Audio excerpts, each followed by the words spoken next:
sílabos.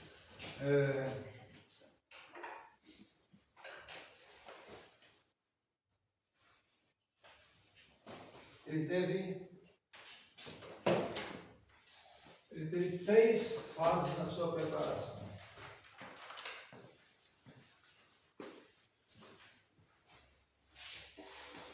Poucos documentos da igreja tiveram uma preparação como o sílabus teve. Um documento que demorou para ser preparado anos e anos.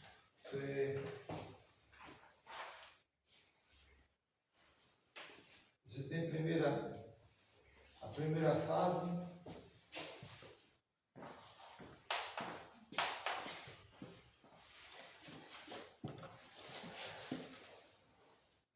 de 1852 a 1860.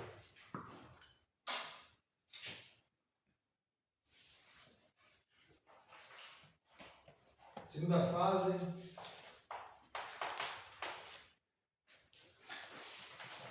1860 a 1862. E a terceira fase, finalmente, 1862, 1863. Porém, antes, a primeira ideia, quem teve a primeira ideia sobre os sílabos foi o cardeal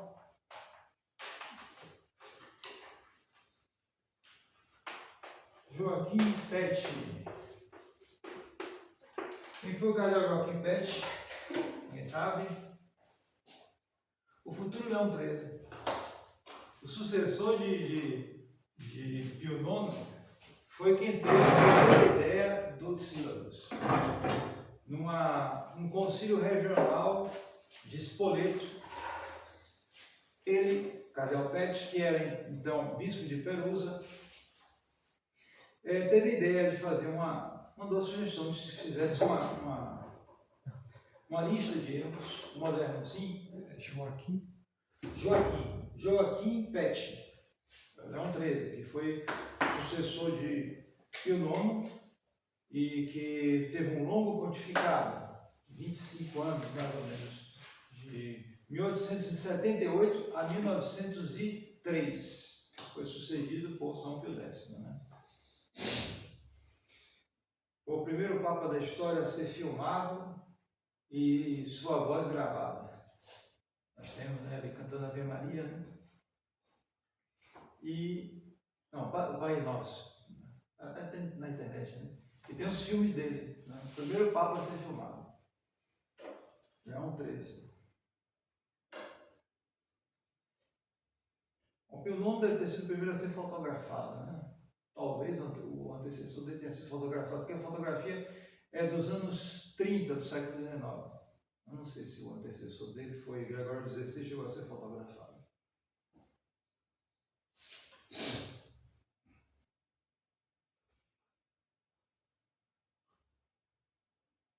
Então, o primeiro que teve a ideia, como eu disse, foi o cardeal Joaquim Pet, que teve essa ideia de fazer uma lista de erros, dos erros modernos.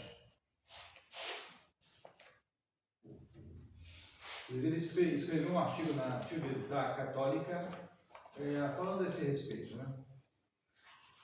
Depois houve a primeira fase de preparação de 1852 a 1860, na qual teve relevante papel o cardeal Fornari. Ele escreveu a diferentes personalidades, pedindo a opinião, dizendo que o Santo Padre tinha dado ordem de empreender estudos sobre o estado intelectual da sociedade moderna, com relação a erros geralmente, a respeito de erros que geralmente estão espalhados, relativos ao dogma e a seus pontos de contato com as ciências morais, políticas e sociais.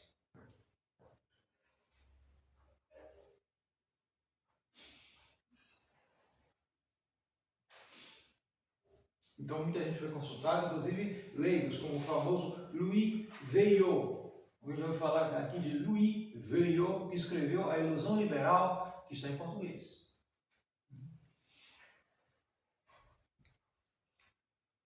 Seguiu-se a segunda parte, a segunda fase de preparação, na qual teve importância muito grande Monsieur Gerbert. Monsieur Gerbert,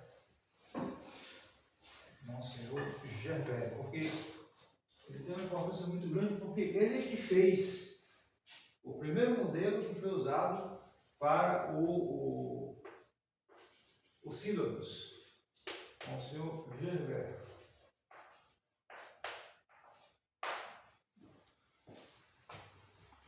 Ele era bispo de Perpignan, no sul da França, perto da Espanha. Ele publicou uma instrução pastoral sobre diversos erros do tempo presente. E ele acrescentou um catálogo de 85 proposições falsas, agrupadas sob 11 títulos. Então, o Papa tomou conhecimento desse documento dele e gostou muito. Então, quis utilizar esse estudo, esse documento de Monsieur Gerbert como base para o seu próprio sílabus.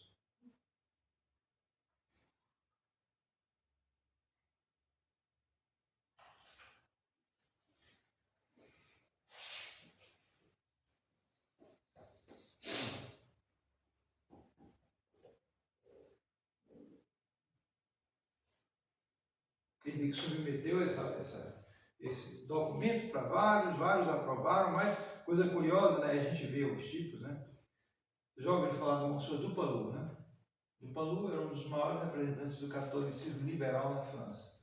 Mas era assim, não era como hoje, esses católicos, esses liberais que viram a teologia da libertação, isso, aquilo. Ele era um tanto assim, tinha uma linha, tudo, era bispo, tudo, não ia contra o Papa, mas se via que ele tinha uma mentalidade liberal. Então, o Monsieur Dupalou escreveu para Pio IX, por intermédio do cardeal Antonelli, o Monsieur Dupalou exprimia, ele lamentava que o projeto, em lugar de ser de origem romana, fosse tomado quase palavra por palavra de um documento de um bispo francês. Ele, então, previa a tempestade que levantaria a publicação de um tal documento. No entanto, ele dizia que, claro, era o Papa que deveria decidir se ele queria enfrentar a tempestade.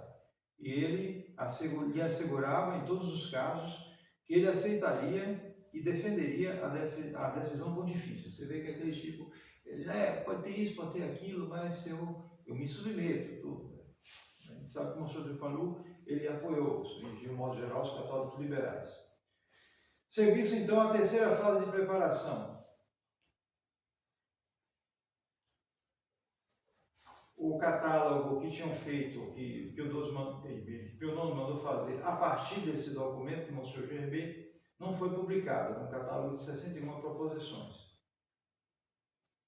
Isso não foi porque, parece, houve uma indiscrição de um jornal anticatólico que conseguiu furar, naquele tempo, né? Já viu os jornais, os jornalistas que furavam, faziam arte, conseguiu furar o silêncio e publicou lá umas listas aqui desses erros, criticando. Aí foi uma tempestade daquelas, já naquele tempo, né?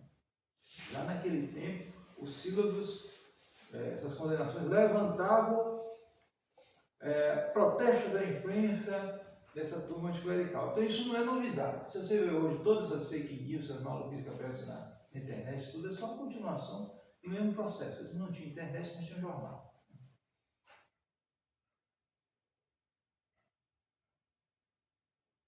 E isso fez com que Pio IX não publicasse imediatamente. Só que depois, um ano depois, 2 anos depois, então ele decidiu publicar por causa de eventos que se precipitavam no sentido do catolicismo liberal. Esses eventos foram, primeiro, a aparição da vida de Jesus de Ernest Renan. Quem já ouviu falar de Ernest Renan? Por que tanta gente chamada de Renan aqui no Brasil? Tem vários, né? Renan. Vem desse sujeito. É o sobrenome dele. Ernest Renan.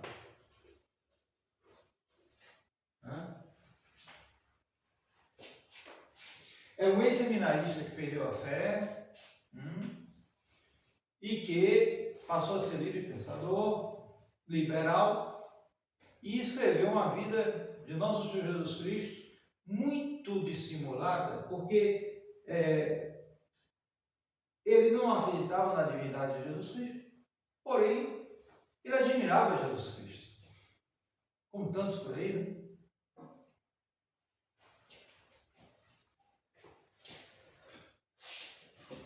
Os hippies admiram Jesus Cristo, né?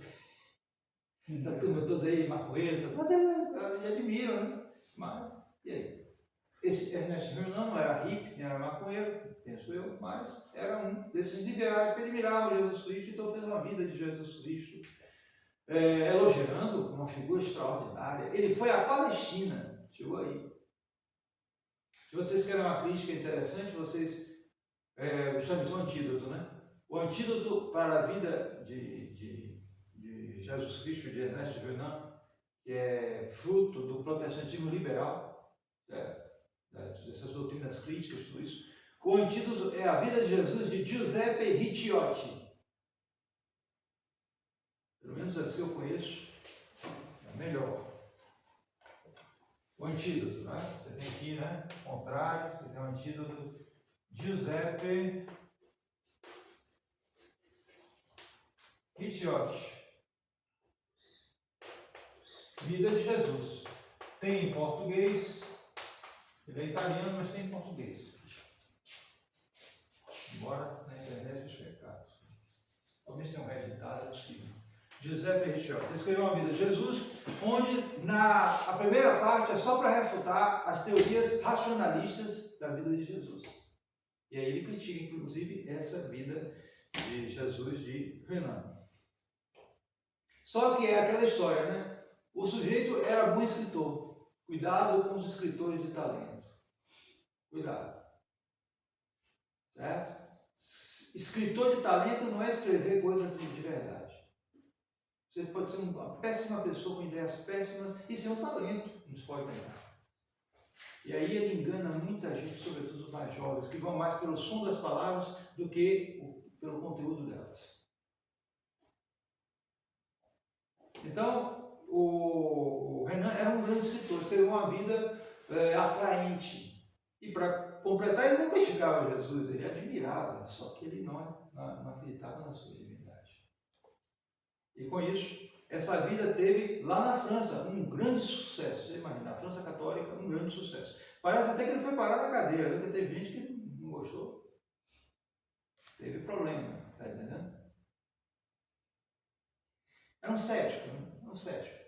Um cético bonachão, assim, amigo, não era uma pessoa muito agressiva, mas era assim, desse tipo. Então, isso tem uma influência muito ruim no sentido do catolicismo liberal, já que ele era influenciado pelo protestantismo liberal. Depois houve o Congresso de Munique, na Alemanha. Outro evento, mais ou menos pela mesma época. Um certo número de intelectuais se agruparam sobre a presidência, a conduta de Döllinger. Quem conhece Döllinger? Ouviu falar de Döllinger? Outro nome é arreteio. A gente tem que conhecer os amigos e os inimigos, né? Saber distinguir. Então esse é dos nossos inimigos. Esse aqui é dos nossos amigos. Esse aqui é dos nossos inimigos. Döllinger. Já ouviram falar na seita dos velhos católicos? É outro, mais um aí.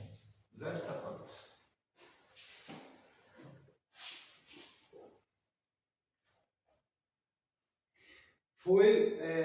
Ela apareceu depois do Concílio Vaticano I, em razão da oposição ao dogma da infalibilidade pontifícia da parte de alguns bispos.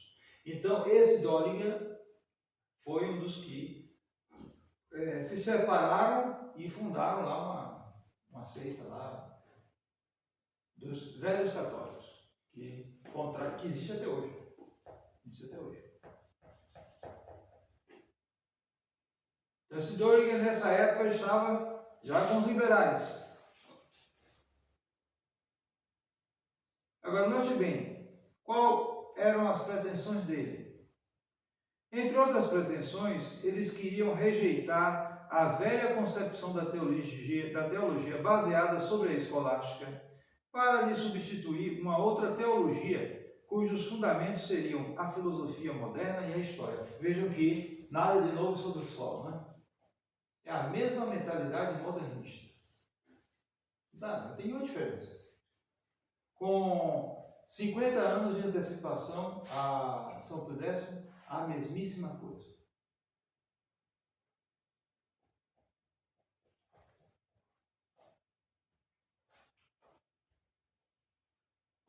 A diferença do Vaticano II foi falar mais de linguagem, né? Mas, de fato, isso revém a mesma coisa. A linguagem está ligada a uma filosofia.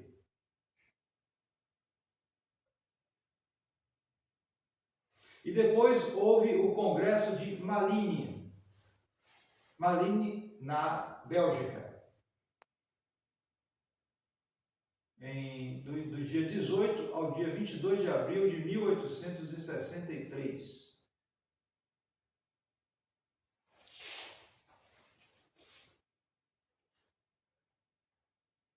E nele participou um famoso católico francês liberal, Montalembert.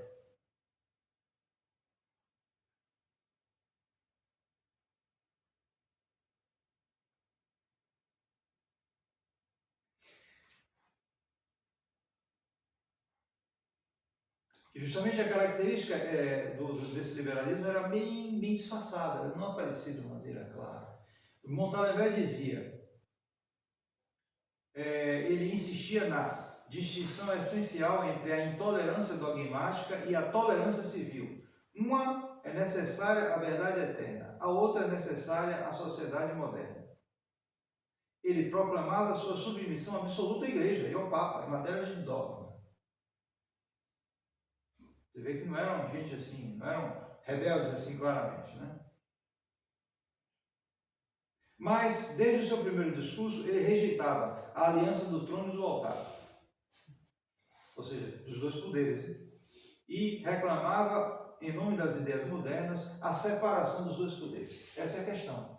Eles dizem que é sempre aquilo, em teoria, sim, em teoria, realmente a igreja deve estar unida ao Estado, mas na prática isso é impossível. Não é assim. Você pode tolerar que isso seja assim, porque você não tem condições, certo? Mas você deve buscar sempre isso.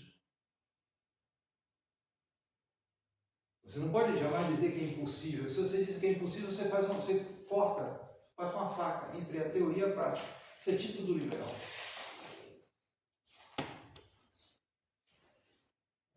Então ele fez discurso desse teor aí e foi aplaudido, e muita gente sabia, o sujeito devia saber falar, aquela coisa, não sabia falar, então muita gente aprovou e houve então reações. Bispos que ficaram a favor de Montalembert, que o protegeram, como o Monsenhor falou, bispos que o denunciaram, como Monsenhor Pie, já conhece Monsenhor Pie?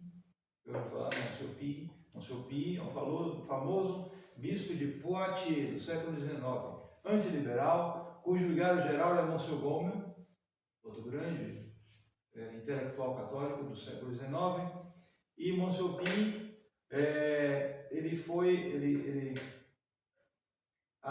os escritos dele foram básicos para São Pio X, a descendência, né?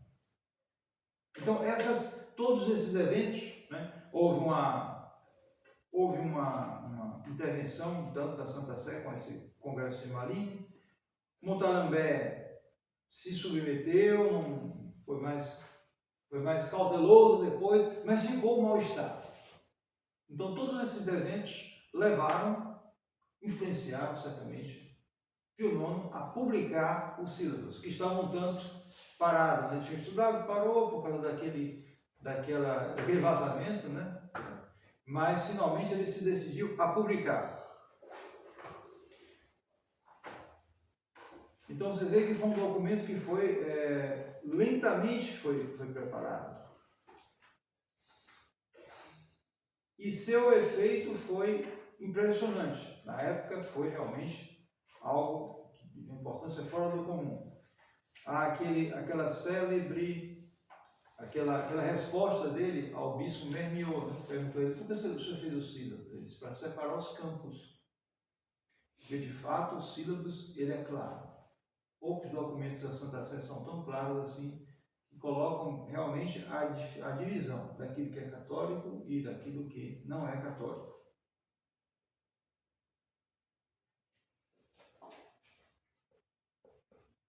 O sílabus ficou então, finalmente, ficou com 80 proposições.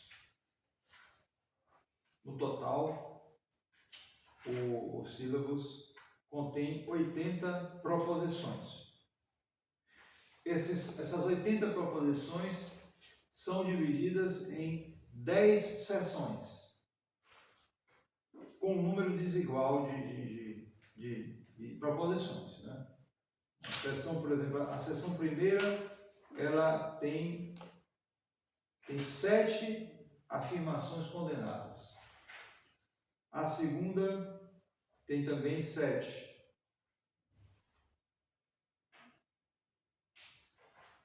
Mas já a terceira só tem 4, assim por diante. Então é um número desigual de proposições, mas são 80 no total.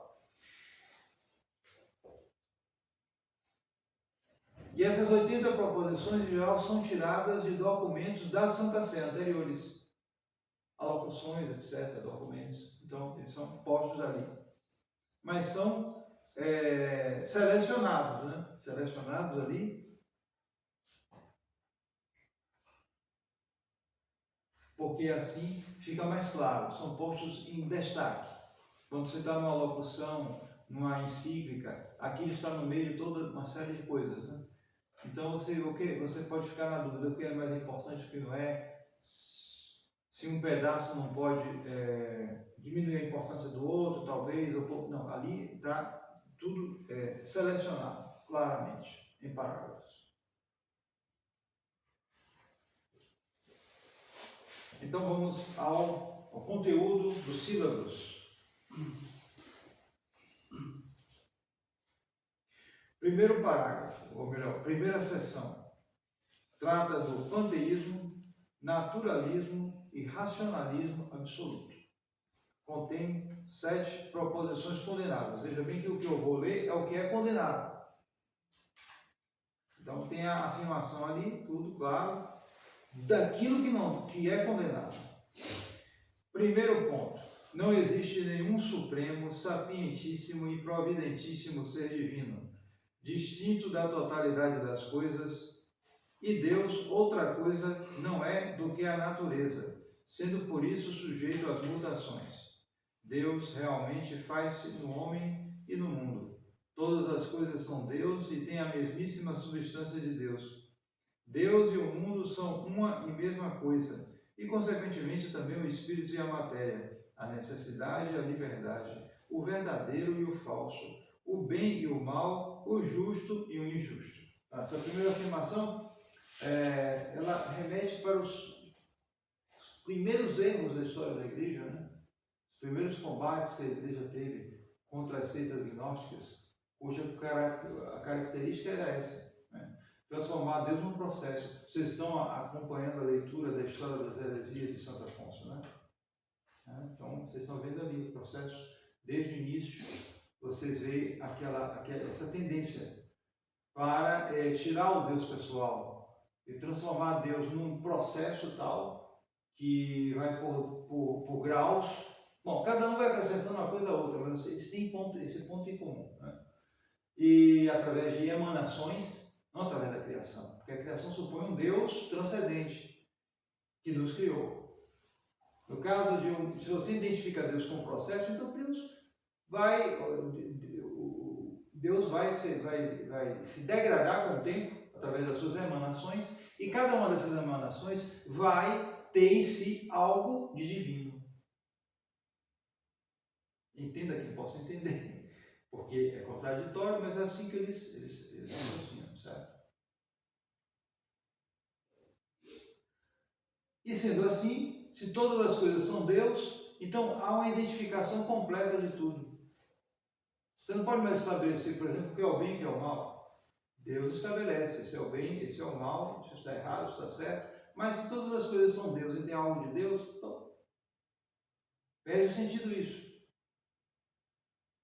Bem como a necessidade da liberdade. Enfim, toda a tarefa do homem aqui na Terra passa a ser se dar conta, despertar, passar a ter consciência da sua própria divindade, da sua própria centelha divina, que foi por algum acidente perdido, sei lá, como eles explicam, né? Aí cada um tem uma explicação diferente para isso, né? Por que isso? Mas o fato é que você deve remontar para esse absoluto desconhecido por suas próprias forças.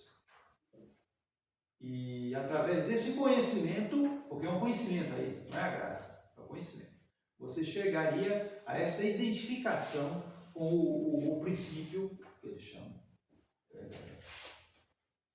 desconhecido, que ninguém pode conhecer.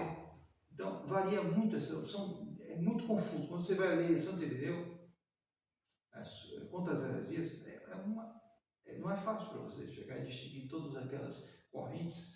Você tem um formigar de tendências estranhas, mas todas elas têm esse ponto em comum. Segundo ponto, aí vai um desdobramento desse primeiro, né, ponto. Toda a ação de Deus sobre os homens e sobre o mundo deve ser negada. Nada de providência divina. Né? Porque a providência vem de um Deus que estabelece plano para nós que não somos Deus. Mas se nós temos algo de Deus, bom, aí cai por terra isso. Terceira afirmação condenada. A razão humana, sem ter absolutamente em consideração a Deus, é o único árbitro do verdadeiro e do falso, do bem e do mal, é lei em si mesma. Suas forças naturais são suficientes para que os homens e os povos procurem o bem. Bem esse que não é distinto de nós, bem esse que está em nós. É a suposição. É como se os homens, tendo comido a árvore do bem e do mal, eles realmente fizessem efeito neles. Você sabe que no paraíso terrestre, o que houve foi essa tentação, né? Deus pediu um ato de fé, não comer daquele fruto da árvore, certo? Era a palavra de Deus. Deus tinha dito aos nossos primeiros pais: não comam. Não importa, não é um fruto, você não importa, ele não quer comer. É o preceito. Você confia ou não confia na minha palavra? A fé na palavra de Deus. E a isso, o demônio contrapõe o quê? Primeiro, ele quer tirar a fé de Eva. Não, vocês não morrerão. Mas ele sabe que no momento que você comer, vocês vão ficar como ele. E então, conhecendo o bem e o mal. Então, o pecado dos nossos primeiros pais foi uma rejeição da fé por um conhecimento que os beatificaria por suas próprias forças e os tornaria determinadores do bem e do mal, de uma liberdade completa.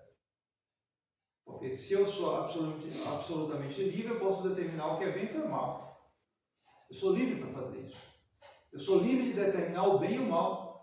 Esse era o segredo da ciência do bem e do mal, como dizia o demônio. Né? E eles caíram naquilo, caíram e foi todo o desastre da raça humana. Tanto é que depois você tem a ironia divina, né? Há um ponto no Gênesis em que Deus diz: agora eles são como nós. Era o contrário, eles estavam acabados. E é curioso como logo depois do pecado, eles viram que eles estavam nus. Que é isso? Ou seja, já há o desequilíbrio das paixões. Primeiro efeito. Antes a razão dominava o corpo. Como eles eram submissos a Deus, também eles dominavam a sua própria complexidade natural. Corpo, alma, etc. Eles dominavam aquilo. Eles tinham os dons para isso. Logo que eles romperam com Deus, houve um rompimento deles, digamos assim. E eles ficaram prontos. O primeiro sinal foi esse, estava lá. E aí se vestiram, e aí começa todos os problemas. Né? Já os filhos dele estavam matando o outro.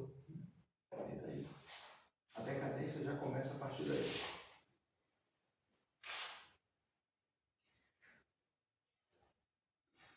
Ponto 4. Todas as verdades da religião derivam da força natural da razão humana. Religião natural. Né? Religião natural. Por isso, a razão é a norma principal com a qual o homem pode e deve conseguir o conhecimento de toda a verdade de qualquer gênero. Racionalismo. Bom, aqui tem depois de cada afirmação, tem a referência do documento de onde isso foi tirado. Não estou lendo para não pesar mais as coisas, né? Mas em geral é da Locução Maxima Quidem, de 1862, e da encíclica importante Qui Pluribus, de 9 de novembro de 1846. Em geral é desses documentos, há outros também, mas de onde são tiradas essas afirmações? Sim. O senhor pode repetir o nome da encíclica? Encíclica Qui Pluribus. Vou escrever, porque em latim, como sempre, Qui Pluribus. Qui Pluribus. Encíclica de Pio IX. Do início do pontificado dele, 1846.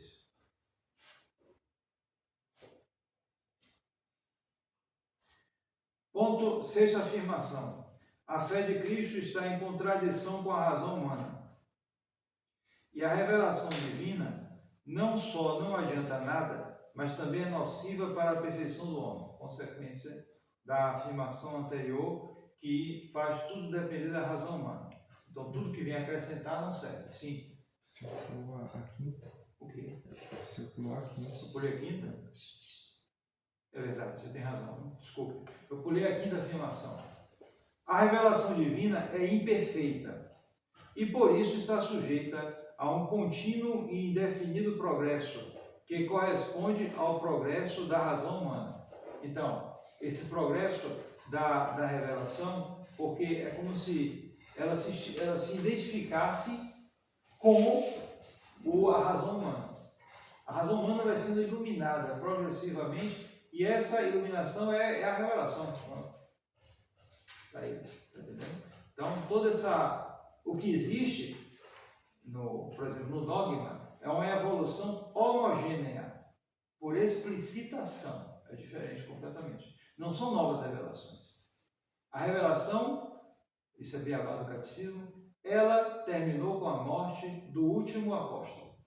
Pronto. O depósito da fé está fechado. Agora, o que ocorrerá é que o Espírito Santo, geração através de geração, vai iluminando os homens para que o depósito seja explicitado, certo? Aos poucos. Porém, a revelação como tal foi fechada com a morte do último apóstolo. É um depósito. Depósito. O que é depósito está ali. Se você tem 10 quilos de ouro de depósito, é 10 quilos. Não vai virar 11 quilos. 10 quilos. Vai ficar sempre assim. Você vai ter que guardar aquilo. E você vai ter que entregar depois 10 quilos. Então, é um depósito. A revelação é um depósito. Enquanto que a tendência justamente daqueles que que são mais ou menos panteístas, é que o homem vá progressivamente, ele vai progredindo por novas revelações, que são, na verdade, novos passos que ele vai conseguindo através de esforços, técnicas, sei lá o que, essas ideias pagãs por aí, vão por aí. A pessoa vai, através de técnicas, ele vai ascendendo a estados superiores. E vai, revelação, não se pode nem chamar propriamente revelação. Na verdade, são iluminações que ele tem nessa versão, nessa tendência pagã, nessa religião. Ele vai alcançando iluminações progressivamente. E isso vai acrescentando algo a ele. É diferente da religião verdadeira, cujo depósito está fechado com os apóstolos, mas que vai sendo explicitado aos poucos, através do magistério. E ainda tem isso, né? Através do magistério. Então, passamos a 6, agora número 7. As profecias e os milagres expostos e narrados nas Sagradas Escrituras são invenções de poetas e os mistérios da fé cristã compõem a suma das investigações dos filósofos. Nos livros dos dois testamentos estão contidos invenções míticas e o próprio Jesus Cristo é uma ficção mítica. Isso aí está dentro aí do neomodernismo, certo? Dentro da interpretação bíblica moderna. Todas essas tendências neomodernistas, progressistas, de teologia da libertação, se baseiam numa teoria falsa. Bom, eu não sei se eu acerto, porque eu não sei alemão. Mas se for botar aqui, pode ser que não esteja escrito perfeitamente, né?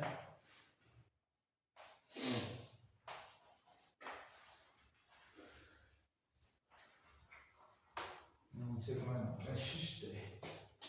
Acho que é assim. Forman Schuster. É um nome bem... Mas o nome do autor principal é conhecido, esse eu sei. Bultmann. Forman Schuster. História das formas. Certo? Isso aí está no âmago do neomodernismo, que se vale da interpretação das escrituras, dos evangelhos em particular, a partir disso. Já ouviram falar do querigma nos ambientes da igreja pós-conciliar? Querigma. Né? Eles usam muito isso aí. Né? Então é a pregação. Né? Então a partir daí eles foram elaborando as coisas. Elaborando. Tudo isso depende, e justamente por isso, daí você chega à conclusão de que, eles não vão dizer assim claramente que é mito, que é isso, mas eles dizem que é justamente foram formas elaboradas a partir do... Você tem o Jesus da fé e o Jesus histórico, não é isso que eles dizem por aí? Só devem ter ouvido já, né? O Jesus da fé e o Jesus histórico. O que é que está subentendido aí? Que o Jesus da fé é mítico. Certo? Ou tem muito de mito no meio. Quer dizer, não ocorreu verdadeiramente aquilo na história, porque a história é algo real, ocorreu, pronto, acabou, a história está fechada. Se foi Dom Pedro que proclamou a independência do Brasil no Riacho do Ipiranga, pronto, ou foi ou não foi, ponto final. Você tem que procurar saber. Você não pode inventar algo e transformar isso no mito. Isso não será verdadeiro, não será história. Então essa distinção que se fazem nos arraiais do progressismo entre o Jesus histórico e o Jesus da fé está dentro disso aqui que está condenado. E o modernismo também se baseia fortemente nessa. O Loisy, por exemplo, era isso, ele interpretava as escrituras de uma maneira modernista. Todos eles se baseiam, todos eles têm um pressuposto para validar suas teorias. É a elaboração tardia dos evangelhos. Do Novo Testamento, de modo geral, sobretudo dos evangelhos. É uma condição necessária. Por quê? Porque se os evangelhos se os evangelhos foram escritos logo depois da morte de Nosso Senhor, é muito difícil elaborar. Você vai elaborar o quê? Se as testemunhas estão vivas, entende? Então eles gostam de empurrar a elaboração dos evangelhos para finais do século I ou até depois, certo? Porque essa é a condição. Morreram os que viram, então os outros começaram a elaborar de acordo com a pregação, de acordo com a admiração que eles tinham, então eles foram elaborando a figura de Jesus Cristo.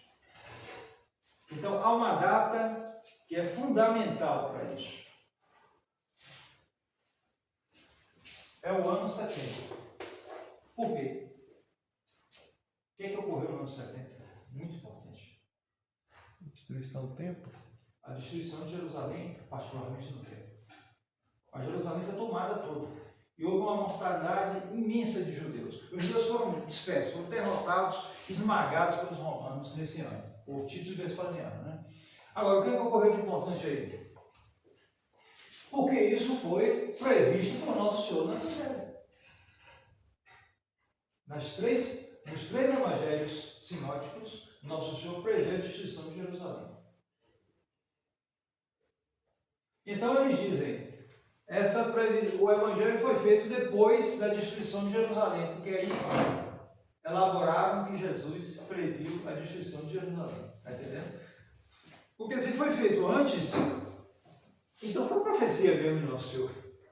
E como eles dizem que eles querem tornar Nosso Senhor um homem comum, então eles dizem que foi depois da destruição de Jerusalém.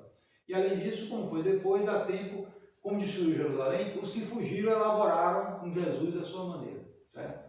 Por isso, eles detestam esse papiro aqui que foi descoberto, que foi identificado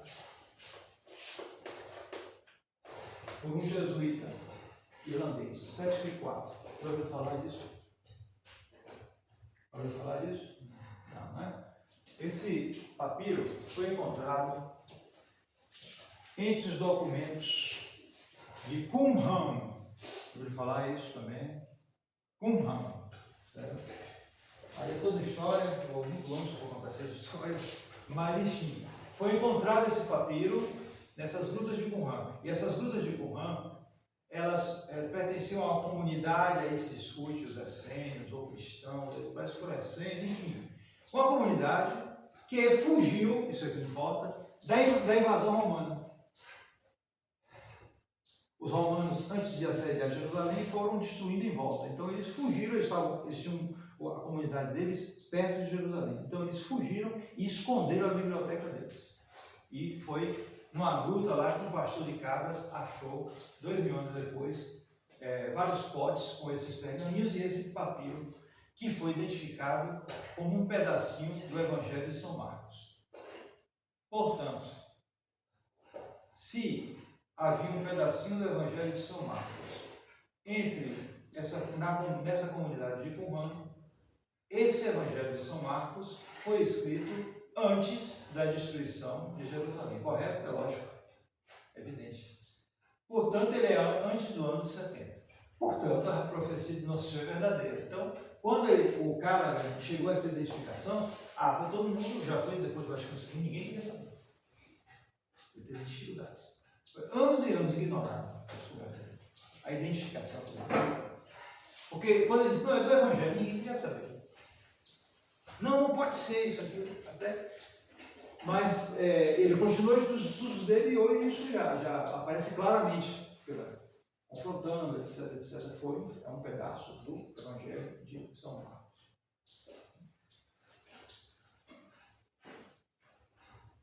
Segundo, então, essas 7 afirmações com relação ao panteísmo, naturalismo e racionalismo absolutos. Segundo parágrafo, é sobre o racionalismo moderado, correto? Você vai descendo, né? Começa o panteísmo, vai parar no racionalismo absoluto, e agora entra no racionalismo moderado. O racionalismo absoluto é aquela ideia de Hegel, né? Tudo que é real é racional, tudo que é racional é real. É aquela ideia mesmo do Hegel, né? Aqui o racionalismo moderado, 8º erro. Dado que a razão humana e a religião estão no mesmo plano, as disciplinas teológicas serão tratadas como as filosóficas. Cuidado para não confundir filosofia com teologia. Note bem que pela filosofia nós podemos chegar a um conhecimento de Deus. Sim, verdade, mas esse conhecimento é natural. O conhecimento que nos vem pela teologia vem por revelação e é superior ao conhecimento que nos é ministrado pela filosofia, mesmo a reta filosofia, claro. Né? Então, o conhecimento é superior. E esse conhecimento que nos é ministrado pela filosofia não é salvífico. A pessoa pode ter uma ideia de Deus filosófica, a partir de muitas especulações metafísicas, sei lá o quê, e talvez até tenha muitas verdades, mas ele não vai se salvar com aquele conhecimento se ele não tiver fé. E por isso o método teológico é diferente do método filosófico. Cuidado para não misturar as coisas. Quando vocês estudarem filosofia e teologia, para não misturar as coisas. É diferente. Além do que, há uma subordinação da filosofia à teologia. Vocês têm que entender bem essas relações entre as ciências. Bom, isso é assunto para a filosofia, né? Todos os dogmas da religião cristã, nona afirmação, nono erro. Todos os dogmas da religião cristã, sem nenhuma exceção, são objeto da ciência natural ou da filosofia. A razão humana, cultivada só historicamente, em virtude de suas forças naturais e de seus princípios, pode alcançar o verdadeiro conhecimento de todos os dogmas, também dos mais recônditos, desde que esses dogmas tenham sido propostos como objeto à mesma razão. Então você tem, de acordo com isso, você poderia até provar o dogma da Santíssima Trindade pela razão. Isso é um absurdo, né? Então, nós retomaremos 9h30, versão 9h20, retomaremos a leitura a partir do décimo erro.